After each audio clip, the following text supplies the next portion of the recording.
السلام علیکم ورحمۃ اللہ وبرکاتہ۔ نحمده ونصلي على رسوله الكريم، اما بعد فاعوذ باللہ من الشیطان الرجیم، بسم اللہ الرحمن الرحیم۔ رب اشرح لي صدری ويسر لي امری واحلل عقدۃ من لسانی یفقهوا قولی۔ ہمارے رسول، پیارے رسول صلی اللہ علیہ وسلم پروگراموں کے اس سلسلے میں آج ہم ذکر رسول پر بات کریں گے کہ رسول اللہ صلی اللہ علیہ وسلم کا ذکر کس کس انداز میں، کہاں پر، کیسے کیا گیا۔ اس میں تو کوئی شک و شبہ کی بات ہی نہیں کہ آپ صلی اللہ علیہ وسلم کو اللہ سبحانہ و تعالی نے انسانیت میں بلند ترین مقام عطا کیا۔ ارشاد باری تعالی ہے، عسیٰ ان یبعثک ربک مقاما محمودا، امید ہے کہ آپ کو آپ کا رب مقام محمود پر فائز فرمائے گا۔ ایک اور جگہ پر اللہ سبحانہ و تعالی فرماتے ہیں، وَرَفَعْنَا لَكَ ذِكْرَكَ، وَرَفَعْنَا لَكَ ذِكْرَكَ، اور تمہاری خاطر تمہارے ذکر کا آوازہ ہم نے بلند کر دیا۔ آپ صلی اللہ علیہ وسلم نے اللہ کا پیغام بندوں تک پہنچانے میں جو بھی محنت کی، جو بھی کوشش فرمائی، اس کے صلے میں آپ کو اللہ سبحانہ و تعالی نے بلند مقام عطا فرمایا۔ حضرت ابو سعید خدری رضی اللہ تعالی عنہ سے روایت ہے کہ آپ صلی اللہ علیہ وسلم کے پاس جبریل امین تشریف لائے اور فرمایا کہ میرا اور آپ کا رب پوچھتا ہے کہ اس نے کس طرح آپ کا ذکر بلند فرمایا، یعنی آپ اس کا معنی کیا سمجھتے ہیں کہ آپ کا ذکر بلند کر دیا گیا؟ تو رسول اللہ صلی اللہ علیہ وسلم جواب میں ارشاد فرماتے ہیں، یہ تو اللہ ہی بہتر جانتا ہے۔ اس پر جبریل امین نے کہا، اللہ سبحانہ و تعالی نے فرمایا ہے کہ جب میرا ذکر کیا جائے گا، جب میرا ذکر کیا جائے گا تو اس کے ساتھ ساتھ آپ کا بھی ذکر ہوگا۔ تو آپ کے بلند ذکر کا معنی کیا ہے؟ کہ اللہ سبحانہ و تعالی کے ساتھ آپ کا بھی ذکر کیا جائے۔ اور یہی وجہ ہے کہ ہم دیکھتے ہیں کہ وہ کلمہ جسے پڑھ کر ایک انسان مسلمان ہوتا ہے، جو دین کی بنیاد ہے، اس میں جہاں لا الہ الا اللہ ہے، وہیں کلمے کی تکمیل محمد الرسول اللہ سے ہوتی ہے۔ گویا دین مکمل ہی نہیں ہوتا جب تک کہ رسول اللہ صلی اللہ علیہ وسلم کا ذکر اس میں نہ ہو۔ اسی طرح ہم دیکھتے ہیں جب اذان ہوتی ہے تو جہاں ایک طرف اشہد ان لا الہ الا اللہ کہا جاتا ہے، وہاں دوسری طرف اشہد ان محمد الرسول اللہ بھی کہا جاتا ہے۔ اسی طرح نماز میں بھی دیکھیے، قیام میں اللہ سبحانہ و تعالیٰ کی حمد و ثنا ہوتی ہے، قرآن پاک کا کچھ حصہ پڑھا جاتا ہے، اور جب ہم نماز میں بیٹھ جاتے ہیں تو رسول اللہ صلی اللہ علیہ وسلم کا ذکر شروع ہو جاتا ہے۔ تشہد میں ابتدا کس سے ہوتی ہے؟ التحیات للہ والصلوات والطیبات، اور اس کے بعد رسول اللہ صلی اللہ علیہ وسلم پر سلام بھیجا جاتا ہے۔ تشہد کے بعد درود شریف میں آپ کا ذکر خیر ہوتا ہے، آپ کے لیے دعا کی جاتی ہے۔ اسی طرح ہم دیکھتے ہیں کہ قرآن پاک میں جا بجا آپ صلی اللہ علیہ وسلم کا ذکر مبارک ملتا ہے، جہاں اللہ کی اطاعت کی بات ہوتی ہے وہاں رسول اللہ صلی اللہ علیہ وسلم کی اطاعت کی بات بھی ساتھ ہی ہوتی ہے۔ نہ صرف یہ کہ قرآن حکیم میں بلکہ گزشتہ کتابوں میں بھی آپ کا ذکر ملتا ہے، الہامی کتابوں میں بھی اور دیگر کتابوں میں بھی۔ تورات میں بنی اسرائیل پر موسیٰ علیہ السلام نے خود یہ حقیقت واضح فرمائی کہ رسول اللہ صلی اللہ علیہ وسلم کی آمد بنی اسماعیل میں سے ہوگی۔ باب استثناء میں ہے، خداوند تیرا خدا تیرے لیے تیرے ہی درمیان سے تیرے ہی بھائیوں میں سے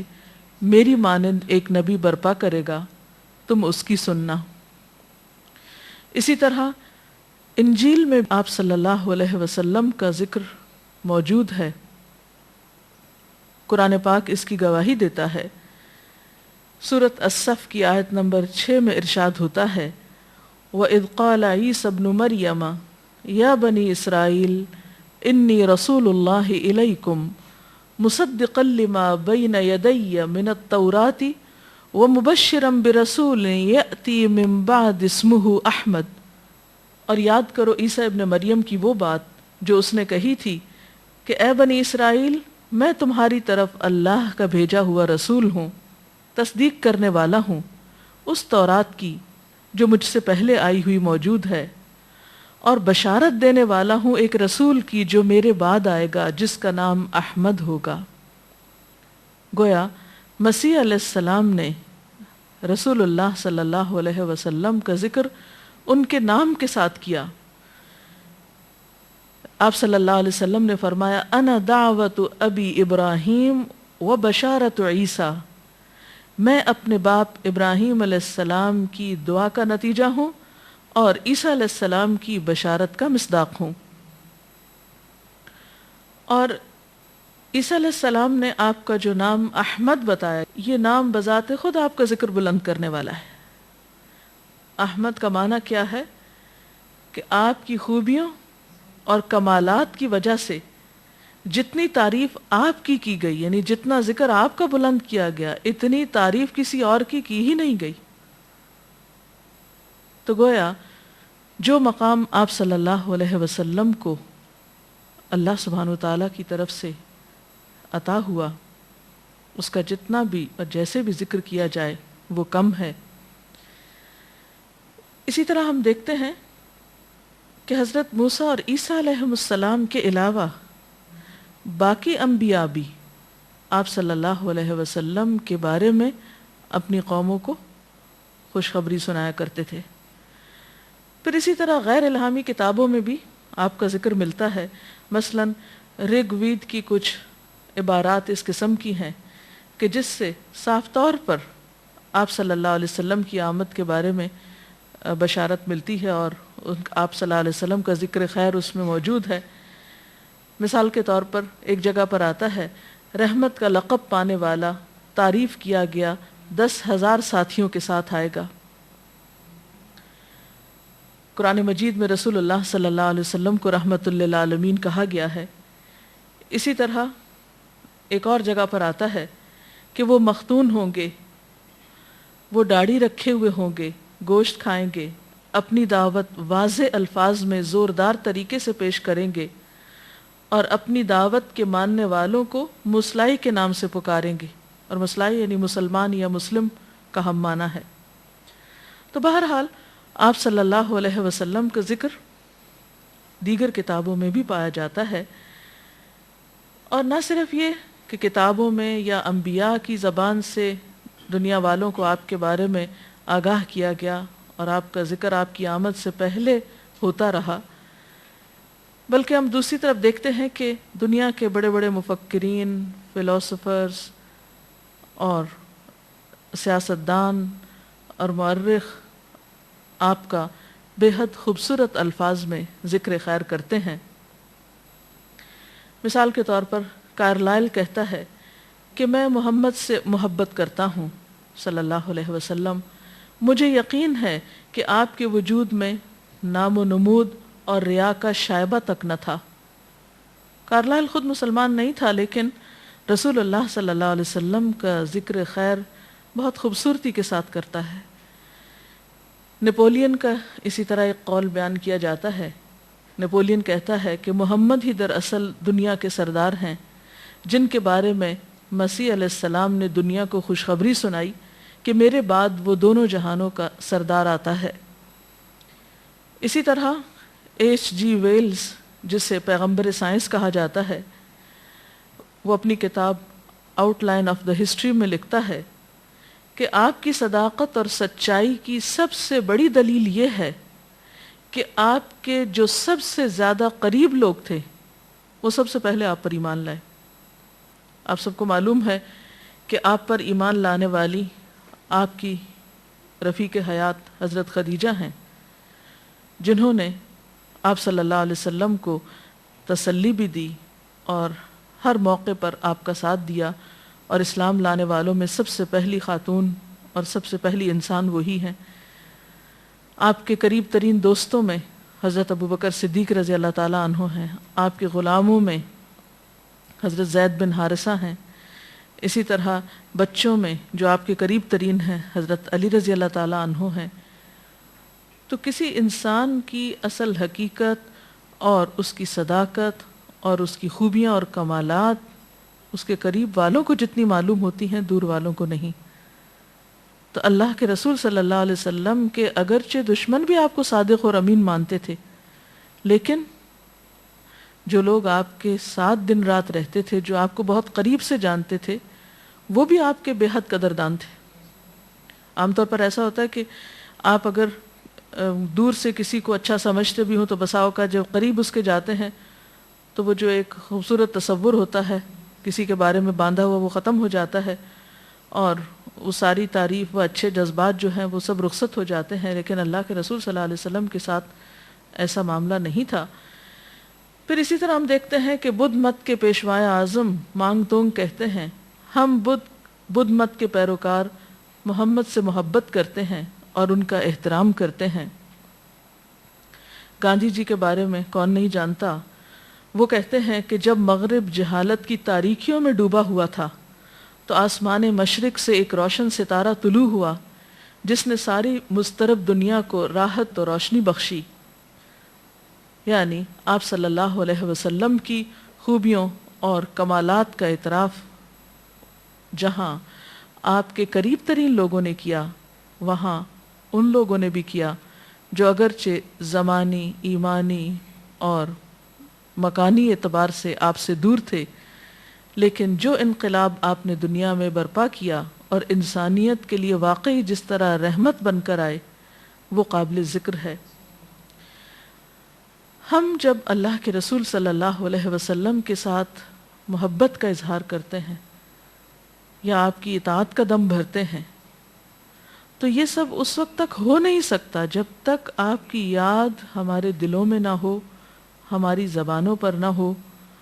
ہمارے خیالات میں آپ سمائے ہوئے نہ ہوں، کیونکہ قدرتی بات ہے کہ جس سے انسان محبت کرتا ہے دل میں بھی اس کو یاد کرتا ہے اور زبان سے بھی اس کا ذکر کرتا ہے، اور جہاں بھی کوئی موقع آئے ذکر کا وہ بھولتا نہیں ہے۔ پھر اسی طرح ہم دیکھتے ہیں کہ آپ صلی اللہ علیہ وسلم کا ذکر اشعار کی شکل میں تقریباً دنیا کی ہر زبان میں پایا جاتا ہے۔ سب سے پہلے تو آپ صلی اللہ علیہ وسلم کے دور میں آپ کے ساتھیوں میں سے حضرت حسان بن ثابت اشعار کے ذریعے آپ کی بہترین تعریف فرماتے ہیں۔ ان کا ایک قصیدہ جو بہت ہی مشہور قصیدہ ہے، جس میں آپ صلی اللہ علیہ وسلم کی شخصیت کا نقشہ وہ کچھ یوں کھینچتے ہیں کہ وَأَحْسَنُ مِنْكَ لَمْ تَرَ قَطُّ عَيْنِي وَأَجْمَلُ مِنْكَ لَمْ تَلِدِ النِّسَاءُ، کہ تم سے زیادہ خوبصورت میری آنکھوں نے کبھی کوئی دیکھا ہی نہیں، اور تم سے زیادہ حسین و جمیل دنیا میں کسی عورت نے کبھی جنم ہی نہیں دیا۔ خلقت مبرأ من کل عیب کأنک قد خلقت کما تشاء، آپ ہر عیب سے پاک پیدا کیے گئے اور آپ کو آپ کے رب نے اس طرح بنایا گویا کہ جیسا آپ خود چاہتے تھے اپنے بارے میں،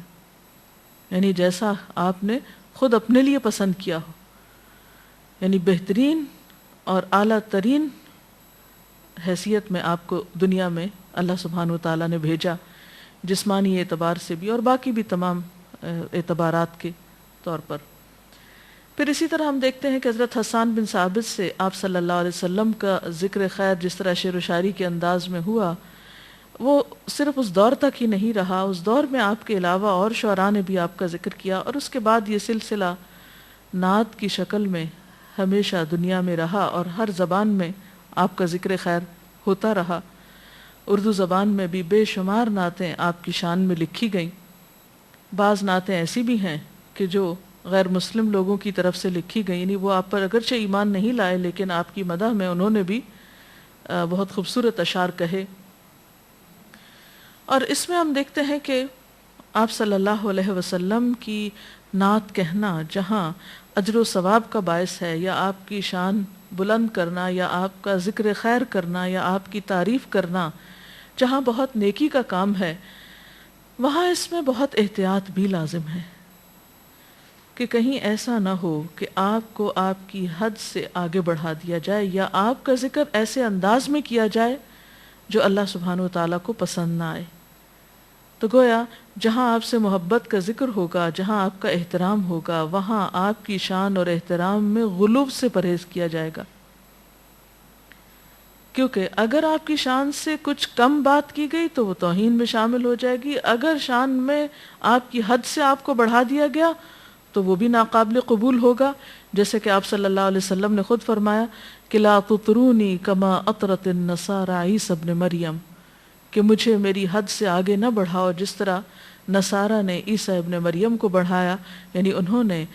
مسیح علیہ السلام کو اللہ کا رسول ماننے کے علاوہ اللہ کا بیٹا قرار دے دیا، یا ان کے مقام سے ان کو بلند کر دیا۔ تو بات یہ ہے کہ ہر چیز جب اعتدال میں ہوتی ہے تو خوبصورت ہوتی ہے، جب اعتدال سے بڑھ جاتی ہے تو بدصورت ہو جاتی ہے۔ یہی حال آپ صلی اللہ علیہ وسلم کے ذکر خیر کا بھی ہے کہ جب وہ حد کے اندر ہوگا تو ایک بہترین عبادت قرار پائے گا، اور اگر کمی یا بیشی کر دی گئی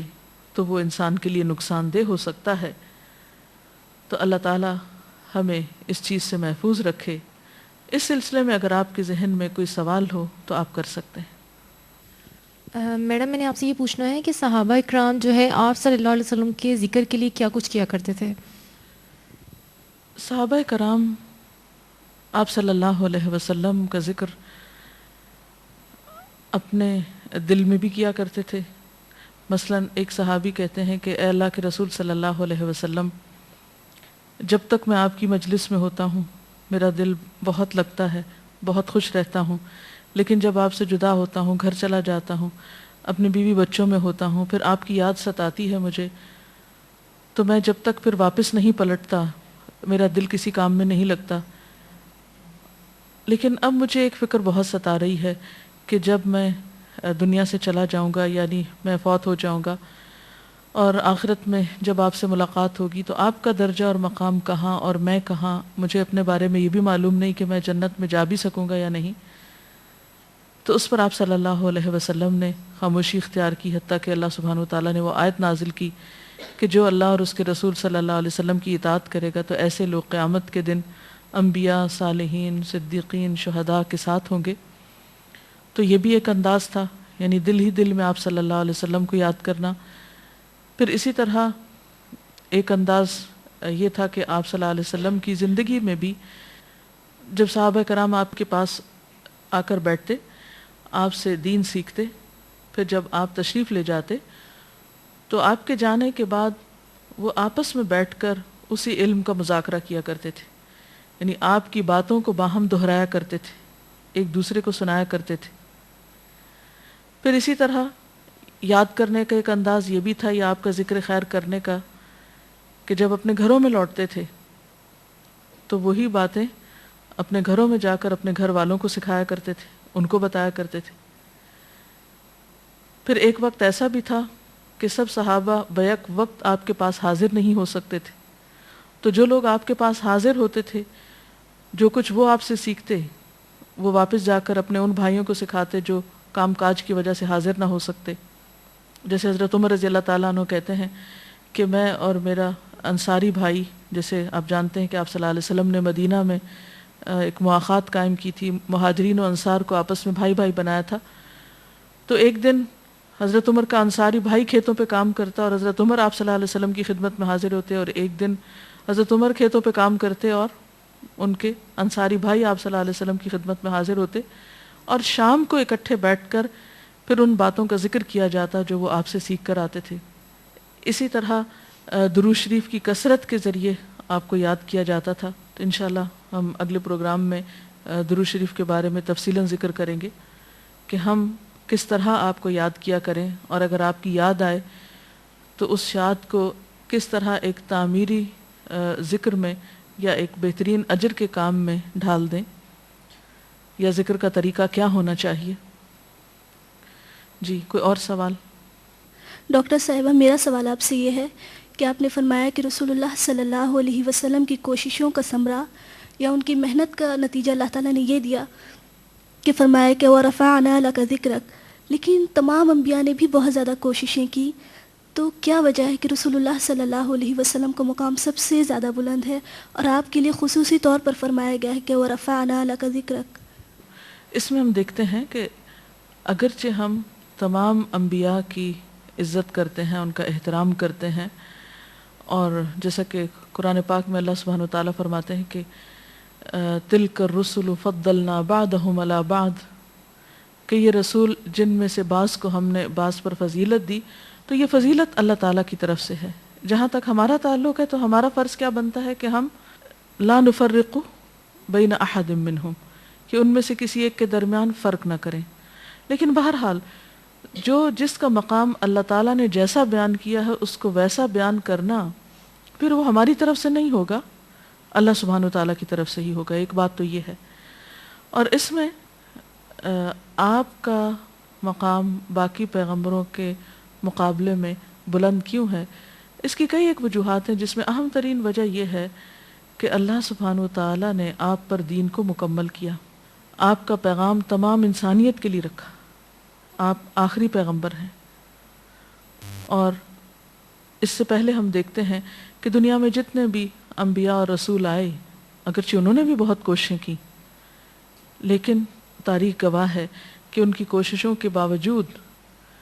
اللہ کے دین کو وہ استقامت اور وہ قرار دنیا میں نہیں ملا جس طرح رسول اللہ صلی اللہ علیہ وسلم کی کوششوں کے نتیجے میں اللہ تعالیٰ کے حکم سے ہوا. تو بہرحال رسول اللہ صلی اللہ علیہ وسلم کا مقام اللہ تعالیٰ نے خود بلند کیا،